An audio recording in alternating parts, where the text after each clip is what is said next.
ఏదయ్యా అంటే ఇది సశాస్త్రీయ జీవిత శాస్త్రం. మనం ఎలా జీవించాలి, ఎందుకు భూమి మీద మానవ జన్మగా తీసుకున్నాము అనేది మనం తెలుసుకోవడం కోసమే. అంటే ధ్యానం ద్వారా సెల్ఫ్ రియలైజేషన్, మీ సెల్ఫ్ని మీరు తెలుసుకుంటారు. మీ దేహం ఇప్పుడు నేను చనిపోయాను అనుకోండి, అయ్యా నా బాడీని విడిచిపెడుతున్నాను, నా చైతన్యం వేరైతుంది కదా. ఆ సెల్ఫ్ని రియలైజ్ అవ్వాలంటే శక్తి ఉండాలా. అందుకే పరమగురు పత్రిజీ వ్యక్తినే మనకి పరిచయం చేయలేదు. నేను నీ గురువు అని చెప్పలేదు, ఈ శ్వాసే నీ గురువు అన్నారు. అంటే మన లోపల ఉన్న చైతన్యాన్ని ఈ విశ్వం మొత్తం నిండి ఉందా చైతన్యం, శక్తి. మన లోపల ఉన్న ఆత్మ, మీ లోపల ఉన్న ఆత్మ, ప్రతి జీవరాశిలో ఉన్న ఆత్మ అంటే ఆ దివ్యమైన చైతన్యం. ఇప్పుడు పరమాత్మ చైతన్యం అంటారు కదా, శ్రీకృష్ణ పరమాత్మ అంటే బ్రహ్మాండం మొత్తం నిండుగా ఉన్న చైతన్యమే వారు. కానీ వారి రూపానికి మాత్రమే కొలుస్తారు, రూపానికి పరిమితం చేస్తారు. వారు చెప్పిన అహం బ్రహ్మాస్మి, ఆత్మే పరబ్రహ్మము, మమాత్మ సర్వభూతాత్మ, సర్వం కల్వితం బ్రహ్మ, ప్రజ్ఞానం బ్రహ్మ. తత్వమసి అంటే మనకి అర్థం కాలే. సకలదిలో సర్వదా నిండి ఉన్న నేను. కానీ మనకి పరిచయం ఏది, ఇష్టం ఏది, రూపంతో. అందుకే రూపాన్ని కొలుస్తాం మనం. అది అవసరమే. కానీ దానికి వెంటనే దాని పక్కన ఏం చెప్పావు, ఆకారము నుండి నిరాకారములోకి మాత్రమే ఆకారం అని. చూసారా, అది చెప్పలేదు మనకి. మూర్తి కావాలయ్యా, కానీ మూర్తి మెట్టు కాదు అక్కడతా అని కూడా అన్నాడు. అది మనకి తెలియజేయలేదే. మూర్తి అవసరం, ఎందుకంటే మనం నమ్మాలి కదా. మూలాధార చక్ర స్థితిలో ఉండేవాడికి ఆధారం అవసరం. చూసేటప్పుడు నమ్ముతా, అది ఎల్కేజీ. అక్కడి నుంచి నిరాకారుడైన నిర్గుణుడైన నన్ను తెలుసుకో, ఆ నేనే నీలో సర్వదులు. అందుకే మమాత్మ సర్వభూతాత్మ, సర్వం నిండి ఉన్న నన్ను తెలుసుకోవాలి అంటే కోటి పూజ సమం స్తోత్రం, స్తోత్ర కోటి సమో జప, జప కోటి సమం ధ్యానం, ధ్యాన కోటి సమోలయ. ఆ రియలైజేషన్ రావాలంటే నీ అంతరంగంలోకి నీ ప్రయాణం చేయాలి. That is called inner journey. Meditation means no mind. Mind ఉంటే మనకి డేటా అంతా జన్మ 84 లక్షల జీవరాశులుగా జన్మ తీసుకున్న డేటా ప్లస్ మూలాధార చక్రస్థితిలో శైశవాత్మగా మానవుడిగా తీసుకున్నాం. తర్వాత బాలాత్ముడిగా మనం ఎన్నో కర్మలు చేసుకున్నాం. అలాగే ఈ యొక్క ప్రౌఢాత్మ కాదు, ఒక కౌమారాత్ముడు అంటారు కదా, యవ్వనాత్మగా కౌమార ఏజ్లో ఉన్న పిల్లలకి, శైశవాత్మ స్థితిలో ఉన్న పిల్లలకి ఏం తెలుసు, పిల్లలకి ఏం తెలియదు. ఏడుస్తారు, ఆకలేస్తే ఏడుస్తారు, పాలిస్తే పడుకుని పోతారు. ఆ స్థితిలో బాధ్యతారాహిత్యంగా జన్మ తీసుకుంటారు మానవుడు. ఎక్కడి నుంచి, మృగీయ సంస్కారం నుంచి జంతు సామ్రాజ్యము నుండి మానవ సామ్రాజ్యంలోకి. అప్పుడు గుణాలు ఎట్లా ఉంటాయి, బుద్ధి ఎలా ఉంటాయి, మృగీయ సంస్కారం ఉంటుంది. అమాయకంగా ఉంటారు, క్రూరంగా కూడా ఉంటారు. చూసారా అయ్యా, మూలాధార చక్రస్థితి. తర్వాత బాల్యం పిల్లలకి ఆడుకోవాలి, ఏదైనా కోరిక ఉంటే ఏడుస్తారు. అంటే చాలా పంతం పట్టుకునేది లాగి తీసుకుంటారు, అది దొరికితే హ్యాపీ వాళ్ళు. అలాగే మళ్ళీ ఇంకొక ఆట వస్తువుకే ఇంకేదో కావాలని కోరిక పుడతారు, మళ్ళీ ఏడుస్తారు. అది దక్కిన తర్వాత మళ్ళీ కూలవుతారు. అక్కడ కూడా బాధ్యత లేదయ్యా. అలాంటి మానవులు కూడా మన చుట్టూ మనకి కనిపిస్తారు. తర్వాత యవ్వనంలో రక్తం బాగా బ్లడ్ చాలా పిల్లలకి ఎవరేం చెప్పినా ఉడుకు రక్తం, నాకు తెలుసులే నువ్వేం చెప్తావని అహం ఉంటుంది. అహంకారంతో కూడిన ఆడ మగ మనం చూస్తున్నాం. అంటే వాళ్ళ స్థితి ఏంటి, మణిపూరక చక్ర స్థితి, లేకపోతే ఆ యవ్వన ఆత్మస్థితి. నాకు అంతా తెలుసు అంటావు, మడిలాగా లోపల డొళ్ళ, కానీ అంత తెలుసు అన్నట్టు ప్రవర్తిస్తారు, మాట్లాడతారు. అక్కడ నుంచి వాళ్ళు అంటే ఒక మిడ్ వయస్క స్థితి అన్నప్పుడు అనుభవం అంతా వీళ్ళకి నేర్పించి వీళ్ళు కొంత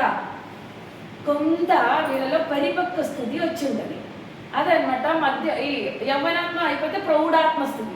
అందులో కొన్ని జన్మలు తీసుకుంటారయ్యా ఆ ఆత్మస్థితిలో.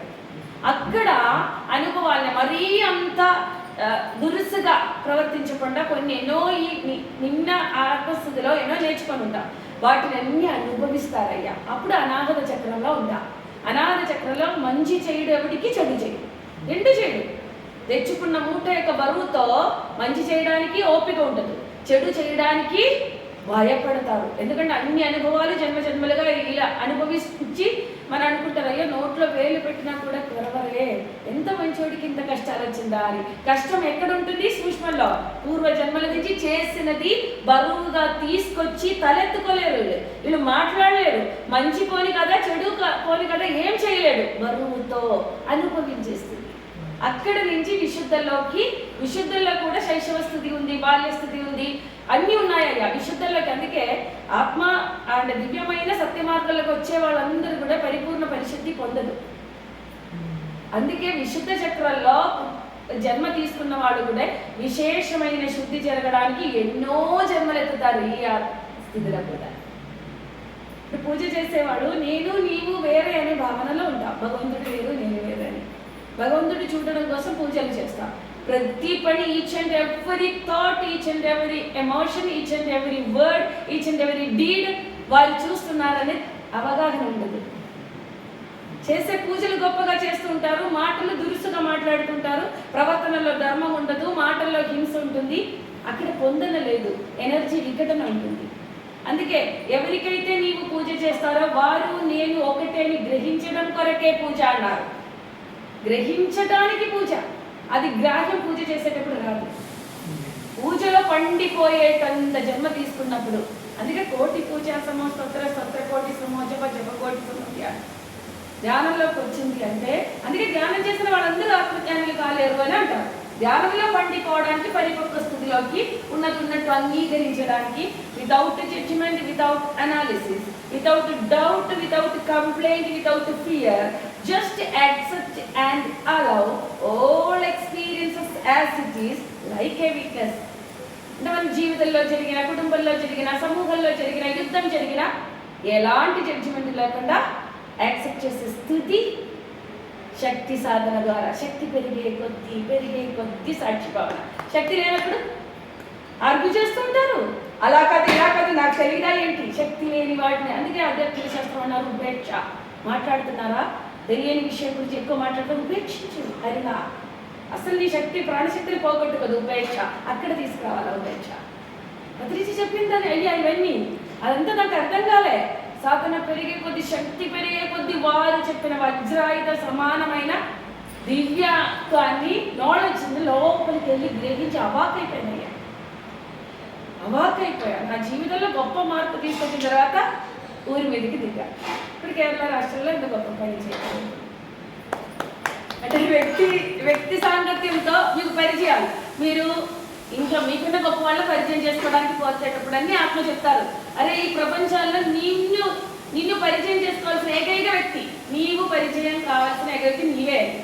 ఎందుకంటే మనం ఈ సీమ కాదు, సుభాష్ వైఫ్ కాదు, నా పిల్లల తల్లి కాదు, నేను జన్మల సంస్కారంతో ఒక పోగుంది నాలో. అది సందర్భానుసారంగా వాసనలు బయటకు వస్తాయి. ఆ నన్ను నేను తెలుసుకున్నప్పుడు తెలుసుకోవడానికి ఎంత శక్తి ఉండాలా. ఆ అరిషత్ వర్గాలు ఋషులకు మానవుడికి ఒకలా ఉంటుందయ్యా. అరిషత్ వర్గాలు సందర్భానుసారం జన్మ సంస్కారం బయటకు వస్తాయి. వాటిని సంస్కరించాలన్న విచక్షణ రావాలా. అదే నా లోపల నుంచి ఏ మాట వస్తుంది, ఏ భావన వస్తుంది. చనువుతో నేనేం విరవేగుతున్నారా, చనువు ఉందని అహంకారంతో ఉన్నావా, చనువు ఉన్నదని రెస్పెక్ట్ తప్పుతున్నారా. నా లోపల ఉన్నట్టు చెప్తారు. 10 మందిలో ఉన్నప్పుడు ఎలా ఉంటావో, సింగిల్గా ఉన్నప్పుడు ఎలా ఉంటావో, బాగా క్లోజ్గా ఉన్నప్పుడు మర్యాద తప్పకు. మర్యాద శక్తితో కూడింది. రెస్పెక్ట్ శక్తి ఉండాలి. విచక్షణకి ఎడుక ఉండాలనే శక్తి, మంచి మాట్లాడాలనే శక్తి, ఆచరించాలనే శక్తి, ఒక మార్పు తీసుకురావాలనే శక్తి. శక్తి లేనప్పుడు ఆచరించలేదు. ఆ శక్తి లేనప్పుడు మనం యాక్సెప్ట్ చేయలేను. శక్తి లేనప్పుడు కృతజ్ఞతగా ఉండము. శక్తి లేనప్పుడు వినయంగా ఉండదు. శక్తి లేనప్పుడు సహనంగా ఉండదు. శక్తి ఉన్నవాడి ఇవన్నీ గుణాలు. అందుకే సర్వ సుగుణాలతో, దైవిక గుణాలతో అలంకరించేవాడు. అలంకరించు, నాకెందుకు అలంకారాలు అని ఉన్నది. నీవే దేవుడు. సుగుణాలతో నిన్ను నువ్వు అలంకరించుకో. నా బిడ్డ భూమి మీద భూలోకం స్వర్గ సమానంగా చేస్తున్నారని సంబరపడతారు దేవుళ్ళు. మనం దేవుళ్ళ సంబరం చేస్తారయ్యా. ఏవయ్యా, ఇది తెలుసుకోవడానికి నాకు కొంతకాలం పట్టింది. కొన్ని రోజులు కాదయ్యా, కొన్ని ఇయర్స్ పట్టింది. అన్ని నేను సంస్కరించి వ్యక్తి శక్తిగా మారితే వ్యక్తులతో సాంగత్యం స్టాప్ చేస్తాను. శక్తి సాంగత్యం చేసేటప్పుడు శక్తి ఏం చెయ్యగలదు, ఎంత చెయ్యగలదు అనేది అర్థం చేసుకున్నా. ఇప్పుడు స్టేట్ వైజ్ వర్క్ చేస్తున్నా. అది థ్యాంక్ యూ. ఇంత గొప్ప సత్యం